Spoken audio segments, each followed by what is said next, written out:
Titujt e lajmeve po thojnë vetëm një gjë, parat po ikin.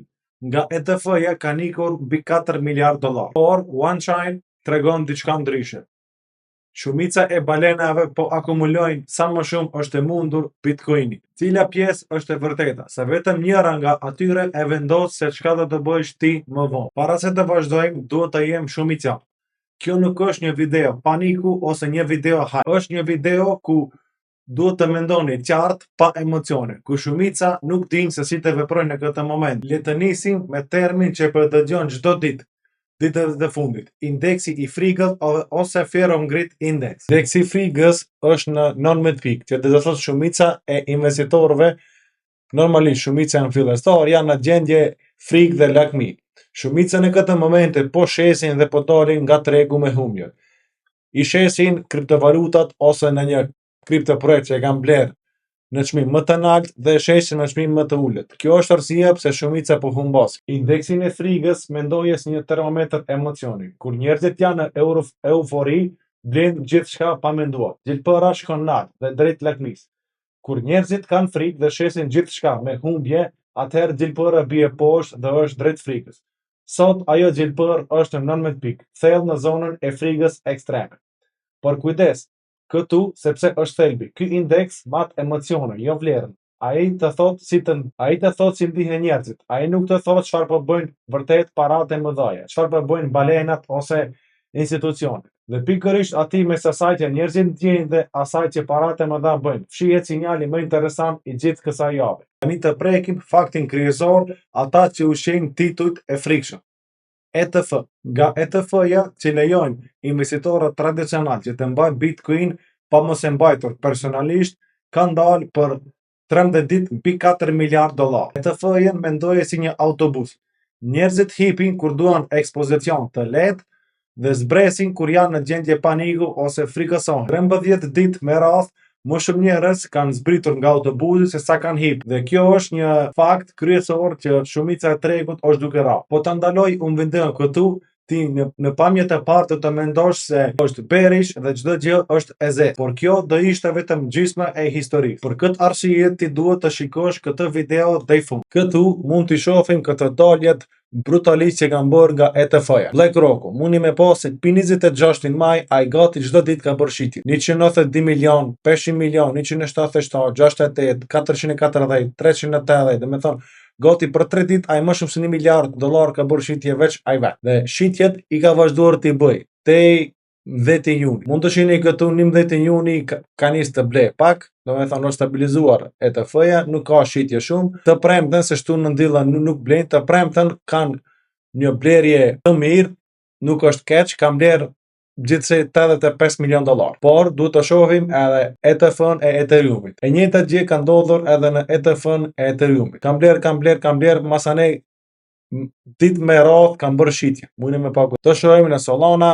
Në Solana nuk kanë bërë shitje masive, por nuk do të harrojmë se edhe në Solana nuk kanë shumë njerëz ETF. Mund të shohim këtu BlackRock nuk është këtu në Solana. Në Hyperliquidity mund të shohim shumë pak, do të thonë Bitwise shumë pak janë këtu, Grayscale nuk kanë bërë shitje, hala janë në fillim edhe në Bitcoin kur është padhur Bitcoin ETF, e njëjta gjë ka ndodhur, duhet pak kohë derisa investitorët të nisin të blenë masivisht që i kanë blerë Bitcoin. Është posa e normale që këto persona një ditë dëshesin. Por, shumica e njerëzve që nuk e kuptojnë. BlackRock ka shitur. Jo. BlackRock e ka blerë Bitcoinin me paratë e investitorëve që ato kanë blerë Bitcoin nëpërmjet BlackRock. Dhe kur bëhet shitja, nuk ka shitur BlackRock, se nuk ka blerë Bitcoinin me paratë veta personale, por me paratë e investitorëve. Do të thonë, investitorët kanë bërë tërheqjen dhe e kanë shitur Bitcoinin në mënyrë indirekte. Dhe BlackRock duhet paçarë që të shes Bitcoin. Kjo është një temë që shumica nuk e kuptojnë. Kur BlackRock blen, BlackRock ka blet 200 milion, 300 milion. Po, BlackRock ka blet me paratë e investitorëve, nuk e ka blet me paratë e veta personale. Michael Saylor pi vitit 2023 ka bler Bitcoin. Ai ka shkuar me një moto se unë asnjëherë nuk do të shes Bitcoinin.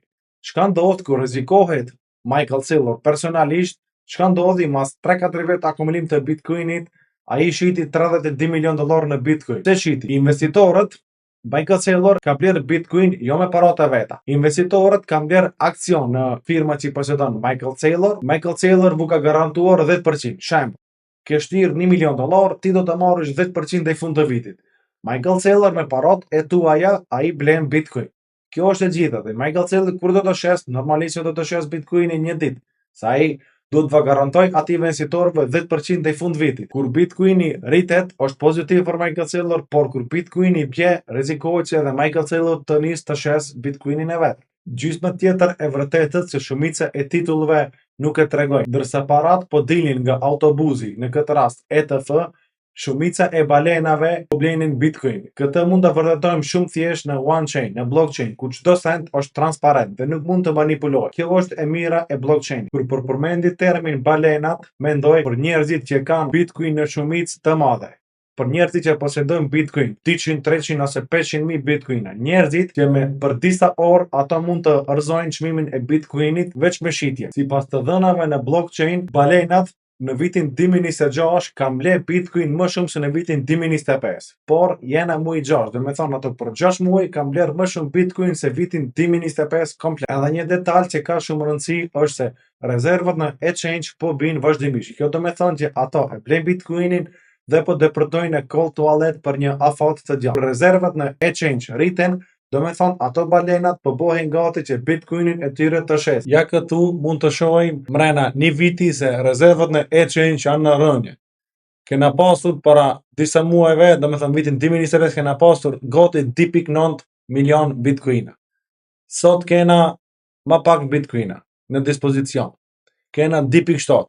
200.000 Bitcoina janë transferuar nga exchange në wallet privat. OneChain është një gjë e mirë që mund të verifikosh çdo sent shumë lehtë. Kur po thuajmë BlackRock ka shitur Bitcoinin, që këtu është portofoli BlackRockut.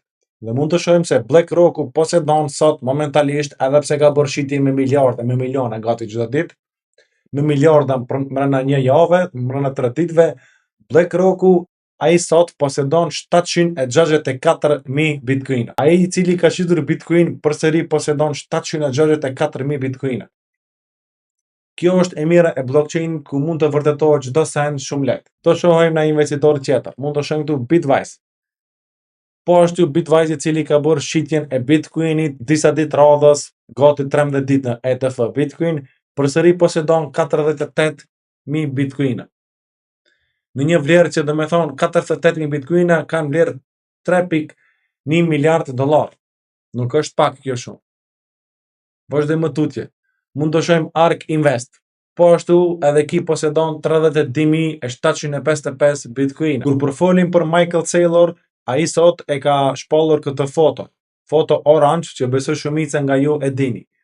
Ai çdo herë dilla në shpall këtë foto, nesër normalisht kur do të hapet tregu dhe do të shpall edhe foton se sa Bitcoina ka bler. Mund të shohim këtu se Michael Saylor totalisht, kjo është me siguri di adresa, Michael Saylor totalisht posedon 845.000 Bitcoina. Edhe ka shitur 32 milion dollar në Bitcoin. Punë e madhe që ka shitur. Ai posedon 845.000 Bitcoina, Michael Saylor. Le të bëjmë një ndalesë të shpejtë sepse deri tani kemi venduar 3 gur themeli. E para, emocionet e tregut janë në 19 pikë në frikë ekstreme. E dyta, parat afatshkurta po dalin nga ETF. E treta, parat afatgjata balera në këtë rast po grumbullojnë Bitcoinin. Edhe brenda ETF-s nuk ishte gjithçka dalje. Disa vendosen të rinë autobus, disa vendosen të hipin.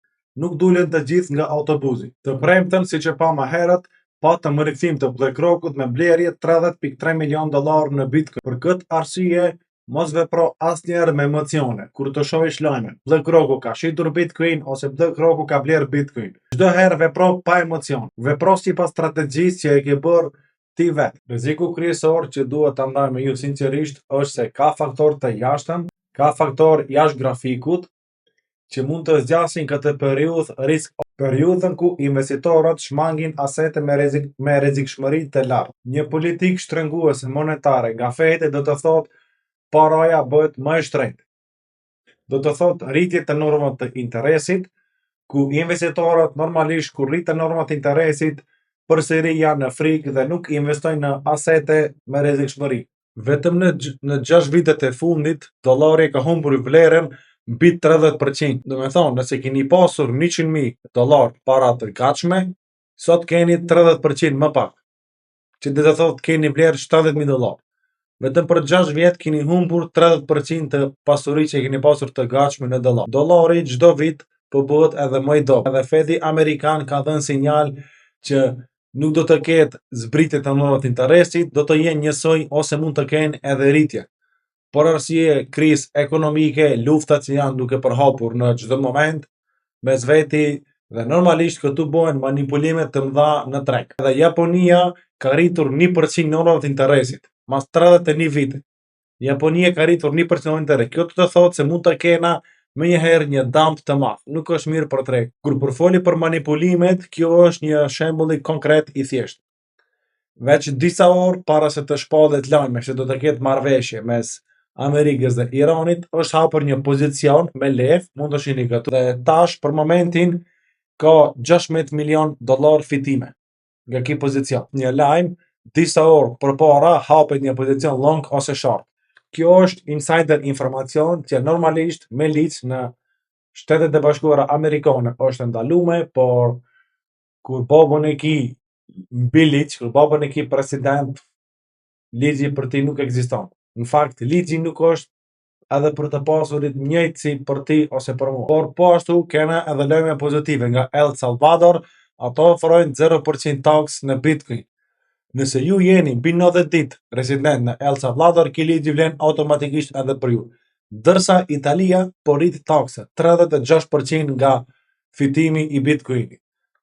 E ka hequr ka pasur edhe 10.000 euro, nëse ki mbi 10.000 euro nuk e paguar taksa, sot e ka hequr edhe atë. Do me thënë, duhet të paguni 36% taksa mbi kriptovaluta.